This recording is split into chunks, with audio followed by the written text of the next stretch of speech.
Ako si Corazon Mananghak, primary ni Pastora Ani sa Alani, Blantapan, Bukidnon. Para sa ako, kada adlaw is a battle against our enemies. Pero mao gid ni ang pinakadako nga battle sa akong life. March 2017, na-diagnose kog stage 2 breast cancer.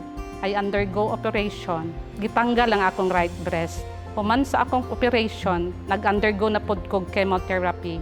Naguol kaayo ko kay gagmay pa nga akong mga anak. Nahadlok pod ko mamatay. Because I'm not sure kung asa ko paingon. Sa hell, sa kalayong nga walay pagapalong, or to be with Jesus in heaven.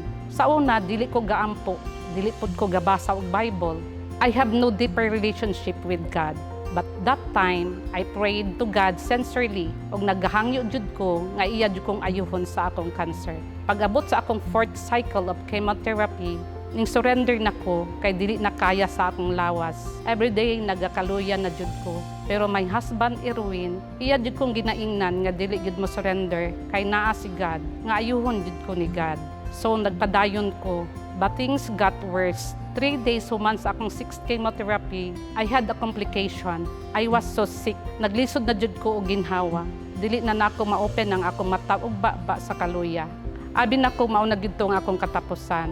So nagpray ko og naghangyo jud ko nga extend jud ni God ang akong life. Kato nga time, I made a covenant with God nga mag-obey na ko og mag-serve na jud ko sa iya faithfully. So every time nga mag-chemo ko, mag-pray jud ko ug ako jud gina-apply ang blood ni Jesus ug kanunay gid nako ginahawiran ang tanan promise ni God sa Bible that He will not leave me in this battle, that God is fighting with me. Exodus 14:14. So now I am here in front of you, happily serving the Lord with all my heart and with all my strength. God entrusted us with my family at church and at 31 families dinhi sa Alani, Blantapan, Bukidnon. Ug tungod sa grace ni God, maayo nako ug cancer-free nako. Sa una, mahadlok ko mamatay, pero karon dili na because I know for sure nga kung mamatay ko, I'll be with Jesus in heaven and my husband and children have a bright future with God.